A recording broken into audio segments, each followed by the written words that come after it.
Bom dia, jovens. Eu vou fazer aqui uma aulinha breve para definir para vocês seno, cosseno e a tangente de um ângulo, ou seja, as principais funções trigonométricas, né? Na verdade, as principais funções trigonométricas são o seno e o cosseno. Com o seno e o cosseno, você constrói as outras, certo? Vamos lá. Aqui onde está o cursor. A base para você construir o seno e o cosseno é o triângulo retângulo. Triângulozinho aqui com um ângulo de 90 graus. E você simboliza por esse quadrado com um ponto no meio, certo? Os lados A e B a gente chama de catetos. Ó. A e B são os catetos, são os lados menores, né? E o lado grandão é o H, hipotenusa. É o lado que fica na frente do ângulo de 90 graus. Então, H hipotenusa, o lado maior, e A e B são os catetos. Esse alfa que aparece aqui em vermelho é o ângulo, ângulo alfa, letra grega. Você pode dar esse ângulo em graus ou em radianos. Por exemplo, o exemplo que está aí, alfa pode ser 30 graus ou, que é a mesma coisa, π sobre 6 radianos, certo? Então, alfa é o ângulo. A e B e C são tamanhos, certo? Catetos e hipotenusa. O que é o cosseno? O que é o cosseno do ângulo alfa? Quando eu falo em seno, cosseno, tangente, é sempre me referindo a um ângulo, certo? Você fala seno, cosseno, tangente sempre de um ângulo, ok? Cosseno do ângulo alfa, você vai dividir dois tamanhos. Vai ser o cateto que está ao lado do ângulo alfa. Quem é que está ao lado do ângulo alfa? É esse cateto A aqui, né? Ah, você pode dizer, mas H também está ao lado do ângulo alfa. Mas o H não é cateto, é hipotenusa, né? Então, cosseno de alfa, cateto ao lado do ângulo alfa ou adjacente ao ângulo alfa, você vai ver por aí adjacente, ao lado de alfa, dividido por hipotenusa. Então, divide dois tamanhos. Quem está ao lado do ângulo alfa, o A, pela hipotenusa H. Então, isso me dá o cosseno do ângulo alfa. Eu divido dois números, certo? Dois tamanhos. Seno do ângulo alfa, você também vai dividir dois tamanhos. Só que agora o cateto oposto ao ângulo alfa, ou seja, o cateto que está na frente do ângulo alfa, que é o cateto B, ó, na frente do ângulo alfa, dividido pela hipotenusa. Seno de alfa, cateto oposto, na frente de B, do ângulo alfa, dividido pela hipotenusa. Então, divide esses dois tamanhos, certo? Tangente de alfa. Na tangente não aparece a hipotenusa. Você pega quem está na frente do ângulo alfa, cateto oposto, que é o B, e divide por quem está ao lado, adjacente, que é o A. Então você divide o B pelo A. Quem está na frente do ângulo alfa por quem está ao lado do ângulo alfa.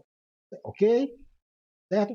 Bom, é bem fácil gravar isso, decorar, certo? Observe que o seno e o cosseno, quem aparece embaixo é a hipotenusa, certo? Seno e cosseno, que aparece um denominador é o H, hipotenusa, certo?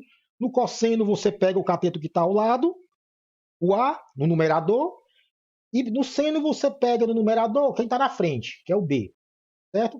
E na tangente você não pega a hipotenusa, não aparece hipotenusa. É quem está na frente, B por quem está do lado do ângulo alfa, A, ok? Um exemplo aqui, esse triângulozinho retângulo que eu coloquei aqui. Observe que agora o meu ângulo alfa é esse ângulo aqui, ó. Esse ângulo de 60 graus, certo? 60 graus. Triângulo retângulo, eu tenho catetos 1, em lugar do B aqui tem um 1, né? O outro cateto é raiz de 3, e a hipotenusa é 2, lado grandão, que eu chamei de H, né? É 2. Então deu os tamanhos. Só lembrando que se você tiver os dois catetos, você pode achar a hipotenusa usando o teorema de Pitágoras, né? 2 ao quadrado é raiz de 3 ao quadrado mais 1 ao quadrado. Então, der os catetos, você acha a hipotenusa. Vamos lá. E é o cosseno de 60?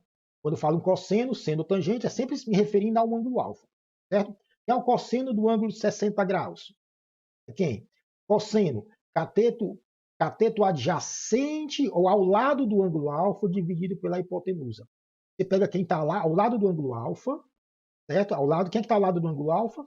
Ângulo de 60 graus, ângulo alfa que é 60. Quem é que está ao lado do ângulo 60? 1, certo? Dividido pela hipotenusa 2. Então, cosseno de 60 é quem está ao lado do 60, dividido pela hipotenusa 2. 1 sobre 2. Observe que dá um número puro, né? As unidades se cortam. Ó. Então, seno, cosseno e tangente são números puros. As unidades se cancelam, certo? Seno do ângulo 60, meu ângulo alfa é 60, né? Seno de 60. Cateto oposto, quem está na frente do ângulo alfa, raiz de 3, dividido pela hipotenusa. Ó. Raiz de 3 dividido pela hipotenusa. Como eu estou dividindo dois tamanhos, a unidade cancela, fica raiz de 3 sobre 2, que dá mais ou menos na calculadora 0,866, ou seja, um número puro. Então, seno do ângulo 60, quem está na frente dele, raiz de 3, dividido pela hipotenusa. 2. Tangente do ângulo 60. A tangente não aparece a hipotenusa. É quem está na frente por quem está do lado. Quem está na frente do 60, raiz de 3. Quem está do lado é o 1. Raiz de 3 dividido por 1, da raiz de 3. Então, tangente de 60 é igual a raiz de 3. Só lembrando que você pode especificar esses ângulos também em radianos.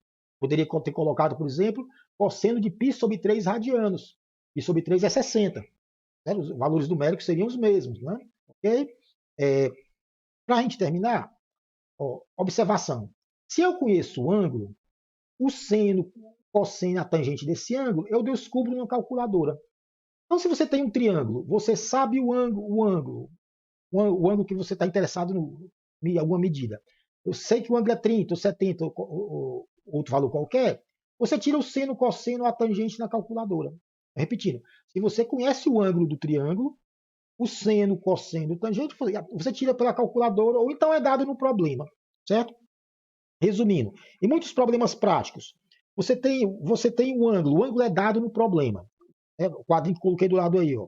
Você dá o ângulo pode ser 30 graus, 40, 50, certo? O seno, o cosseno e a tangente é dado no problema também, ou então você tira numa calculadora, obtém na calculadora, certo? Aí você vai usar esse seno, cosseno, tangente, que é um número puro, para encontrar algum lado do triângulo. Então, boa parte dos problemas é isso. Você tem um ângulo que é dado do problema, o seno, cosseno, a tangente é dado também, ou então você descobre na calculadora, e você vai usar esse seno, cosseno, tangente para achar algum lado do triângulo, certo? Vamos lá. A gente vai continuar na próxima aula.